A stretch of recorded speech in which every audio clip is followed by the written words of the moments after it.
حوصلہ اور عظمت رملہ کے نصیب میں لکھی ہے۔ انہیں یہ علم کہاں کہ دیار غیر میں پریشانی پر صبر اور اپنے رب پر یقین کا بدلہ اللہ کریم کیسے دے گا۔ آج کا عنوان: میں تمہیں کسی قیمت پر قریش کے حوالے نہیں کروں گا۔ رسول اللہ صلی اللہ علیہ وآلہ وسلم تبلیغ میں مصروف اور لوگوں کو دین حق کی دعوت دے رہے ہیں۔ جیسے جیسے اسلام کے ماننے والوں کی تعداد میں اضافہ ہو رہا ہے، ویسے ویسے قریش کی رسول اللہ سے دشمنی بڑھ رہی ہے۔ قریش کے سرداروں اور رسول اللہ میں فاصلے دن بدن بڑھ رہے ہیں۔ اب ہر وقت ہر جگہ دین اسلام اور رسول اللہ کے متعلق باتیں ہونے لگی ہیں۔ اللہ کریم نے اپنے رسول کو حکم دیا ہے کہ اب آپ تمام دنیا کو اسلام کی دعوت دیں۔ اللہ کریم نے آپ کو خوشخبری دینے اور خبردار کرنے والا بنا کر بھیجا ہے۔ نئے نئے قبیلے اور سردار اسلام قبول کر رہے ہیں۔ قریش مکہ پریشان ہیں کہ محمد کو یہاں نہ روکا گیا تو اس کا دین سارے عرب میں پھیل جائے گا۔ ہمارے خداؤں کا کیا ہوگا؟ ہماری اہمیت کم ہو جائے گی۔ لوگ ہماری اس طرح عزت نہیں کریں گے جیسے اب کرتے ہیں۔ نہ ہمارے پاس آنے والے رہیں گے، نہ ہماری سرداری قائم رہے گی۔ ہمیں اس سلسلے میں کچھ کرنا چاہیے۔ انہوں نے سوچا ہے کہ وہ رسول اللہ کو قتل کر دیں، لیکن یہ قدم اٹھانے سے پہلے وہ بنی ہاشم کے سردار ابی طالب سے بات کرنا چاہتے ہیں۔ ان کا خیال ہے کہ شاید اس طرح وہ اپنا مقصد حاصل کر لیں۔ یہ 616 عیسوی کے آخر کا زمانہ ہے۔ ابی طالب کی عمر اب 82 سال ہے۔ آپ کی عادات، سخاوت، روایات اور لوگوں سے تعلقات نے سارے عرب میں آپ کی عزت بڑھا دی ہے۔ عمر زیادہ ہونے کی وجہ سے ابی طالب میں وہ ہمت باقی نہیں رہی جو اس سے پہلے تھی۔ آپ کو رسول اللہ کی محبت میں 39 سال گزر چکے ہیں۔ قریش کے سردار اکٹھے ہوئے اور ابی طالب کے پاس جا کر بات کرنے کا فیصلہ کیا ہے۔ اس مقصد کے لیے ایک وفد تیار کیا گیا جس کے ارکان یہ ہیں: عتبہ بن ربیعہ، شیبہ بن ربیعہ، ابو سفیان بن حرب، ابو البختری عاص بن ہشام، اسود بن مطلب، عاص بن ہشام یعنی ابو جہل کا بھائی، ابو جہل یعنی عمر بن ہشام، ولید بن مغیرہ، منبہ بن حجاج، نبیہ بن حجاج، عاص بن وائل۔ یہ وفد ابی طالب سے ملنے آیا اور بڑی احتیاط سے اپنی بات کا آغاز یوں کیا ہے: ابی طالب، آپ کا بھتیجا نئی نئی باتیں سناتا ہے، ایک خدا کے سوا کسی اور خدا کو نہیں مانتا، ہمارے بتوں کے متعلق کہتا ہے کہ یہ نہ فائدہ دے سکتے ہیں نہ نقصان۔ ہمارے باپ دادا کے دین کی بجائے اس نے اپنا دین بنا لیا ہے۔ اسے ان باتوں سے روک لیں یا آپ اس کی حمایت ختم کر دیں۔ ابی طالب نے اس وفد کی بات سنی اور انہیں واپس بھیج دیا ہے۔ ابی طالب نے اس وفد اور ان سے ہونے والی باتوں کے متعلق رسول اللہ کو کچھ نہیں بتایا۔ اس طرح قریشی سرداروں کی طرف سے آنے والا دباؤ ابی طالب نے خود تک محدود رکھا ہے۔ قریشی سرداروں نے اندازہ لگا لیا ہے کہ ابی طالب اپنے بھتیجے کی حمایت نہیں چھوڑیں گے۔ وہ رسول اللہ کے خلاف نئے نئے منصوبے بنانے لگے ہیں، ایک دوسرے کو رسول اللہ کے خلاف بھڑکاتے اور تانے دیتے ہیں۔ قریش کی پریشانی بے وجہ نہیں ہے۔ اب تک بنی امیہ کے سردار ابو سفیان کی بیٹی ام حبیبہ یعنی رملہ رسول اللہ پر ایمان لا چکی ہیں۔ عثمان بن عفان اور خالد بن سعید رسول اللہ پر جان نثار کرنے کا اعلان کر کے بنی امیہ کو مزید پریشان کر چکے ہیں۔ عتبہ بن ربیعہ کا بیٹا ابو حذیفہ اور اس کی بیوی سہلہ بھی ایمان لا چکے ہیں۔ سہیل بن عمر اس لیے پریشان ہے کہ اس کی بیٹی سہلہ ساری سختیوں کے باوجود دین اسلام اپنا چکی ہے۔ بنی عدی سے سعید بن زید، ان کی بیوی فاطمہ بنت خطاب اور زید بن خطاب رسول اللہ کے دیوانے ہیں۔ بنی تیم سے ابو بکر اور ان کے خاندان کے بہت سے لوگ ایمان لا چکے ہیں۔ بنی زہرہ سے عبد ود بن عوف اب عبد الرحمن بن عوف کہلاتے ہیں۔ رسول اللہ نے ایمان لانے پر عبد ود کا نام بدل کر عبد الرحمن رکھ دیا ہے۔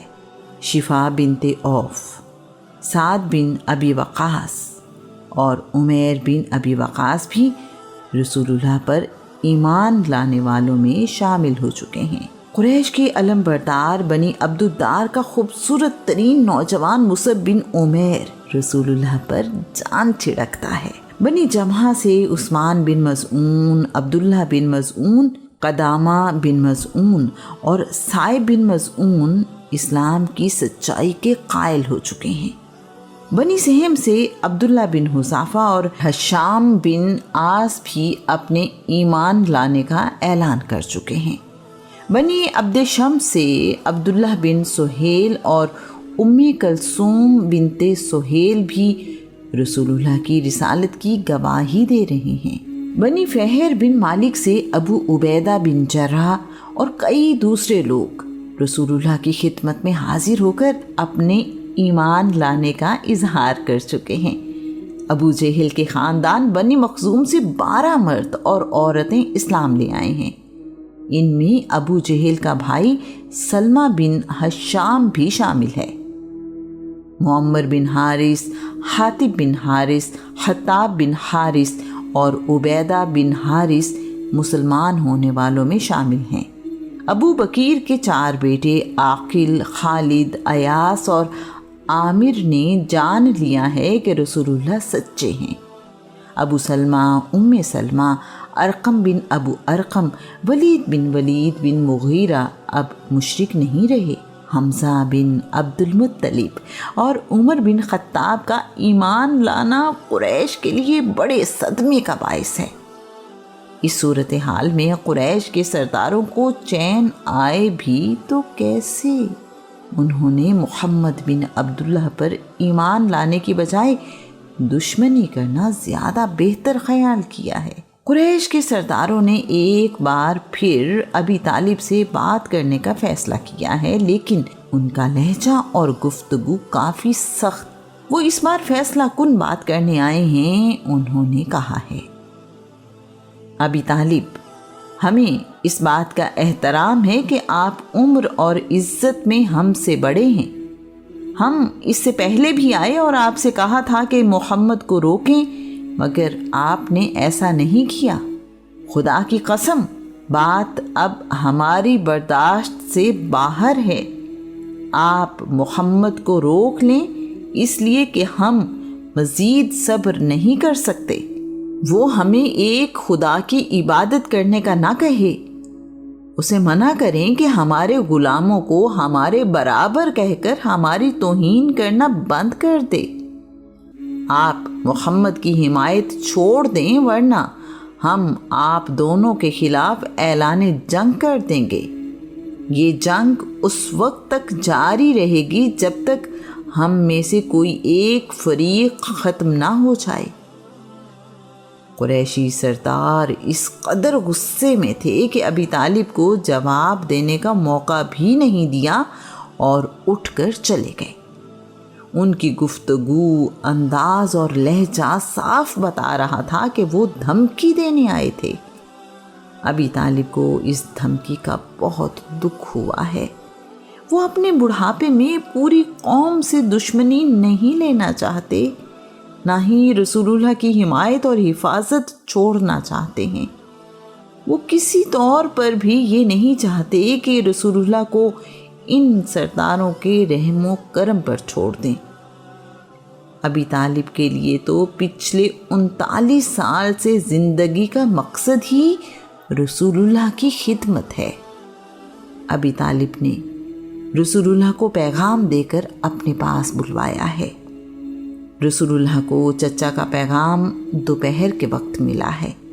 شدید گرمی کے باوجود رسول اللہ فوری طور پر چچا کے پاس آ گئے ہیں۔ ابی طالب رسول اللہ کو پیار سے اپنے پاس بٹھا کر کہہ رہے ہیں، میں نہیں چاہتا کہ تمہیں کوئی نقصان پہنچے، اور میں اس عمر میں پوری قوم سے دشمنی بھی نہیں لے سکتا۔ رسول اللہ نے پوچھا ہے، چچا جان ایسی کیا بات ہو گئی ہے؟ ابی طالب نے رسول اللہ کو قریشی سرداروں کے آنے اور دھمکی دینے کے بارے میں بتایا ہے، اور ان کا لہجہ بھی اس خدشے کا اظہار بھی کیا ہے کہ قریش کے ارادے کسی طور اچھے نہیں ہیں۔ رسول اللہ کو آنے والے قریشی سرداروں کے نام بتائے ہیں۔ وہ بات مکمل کرتے ہوئے کہہ رہے ہیں، بیٹا مجھ پر رحم کرو اور اپنے آپ پر بھی، مجھ پر ایسا بوجھ نہ ڈالو جسے میں اٹھا نہ سکوں۔ رسول اللہ نے صورتحال کا اندازہ لگاتے اور خیال کرتے ہوئے کہ چچا اب میرے ساتھ مزید کھڑا ہونے کی ہمت نہیں رکھتے، شاید اب مزید میرا ساتھ نہیں دے سکتے، کہا ہے، چچا جان اگر یہ لوگ میرے ایک ہاتھ پر چاند دوسرے ہاتھ پر سورج بھی رکھ دیں اور خیال کریں کہ میں اللہ کے دین کی دعوت دینے سے رک جاؤں تو یہ ممکن نہیں۔ میں اس وقت تک دین کی دعوت نہیں چھوڑوں گا جب تک اللہ کریم اس دین کو غالب نہ کر دے یا میں اس کے لیے اپنی جان نہ دے دوں۔ چچا ابی طالب سے بات کرتے ہوئے رسول اللہ کی آنکھوں میں آنسو ہیں۔ یہ بات کہہ کر رسول اللہ وہاں سے اٹھے اور اپنے گھر جانے کے لیے چل پڑے ہیں۔ تمہاری آنکھ میں آنسو تھے میرے لیے، وہ ایک لمحہ مجھے زندگی سے پیارا لگا۔ یہ صورتحال ابی طالب کے لیے بھی آسان نہیں ہے۔ رسول اللہ کو اٹھ کر جاتے دیکھا تو واپس بلایا اور پیار سے اپنے پاس بٹھایا ہے۔ دونوں ایک دوسرے کے لیے پریشان ہیں، دونوں کی محبت اور تعلق کسی سے چھپا ہوا نہیں ہے۔ رسول اللہ کے لیے ابی طالب کا ساتھ ساری زندگی باپ کی طرح رہا ہے۔ رسول اللہ سے کہہ رہے ہیں، بیٹا تمہارا جو جی چاہے کرو، میں تمہارے ساتھ ہوں۔ میں تمہیں کسی قیمت پر قریش کے حوالے نہیں کروں گا۔ یہ ایک فقرہ ان دونوں کے لیے زندگی سے بڑھ کر ہے۔ ابی طالب نے اس موقع پر رسول اللہ کے لیے ایک شعر بھی کہا ہے، خدا کی قسم پہنچ نہیں سکتے تم تک مل کر یہ سارے، جب تک مجھے مٹی میں دفن کر نہیں دیں گے۔ قریش کو خبر ملی ہے کہ ہماری دھمکی نے کام نہیں دکھایا، نہ ابی طالب اپنے بھتیجے کی حمایت سے پیچھے ہٹے ہیں، نہ ہی اسے ہمارے حوالے کرنے کو تیار ہیں، بلکہ انہوں نے محمد کو یقین دلایا ہے کہ وہ اس کا ساتھ دیں گے۔ قریش نے ایک دفعہ پھر سر جوڑے اور نیا منصوبہ تیار کیا ہے۔ اس بار یہ وفد ابی طالب کے پاس آیا تو ولید بن مغیرہ کے جوان بیٹے عمارہ بن ولید کو اپنے ساتھ لے کر آیا ہے۔ عمارہ بن ولید آج سے آپ کا بیٹا ہے، اس کی جوان مردی اور خوبصورتی مکہ میں مشہور ہے۔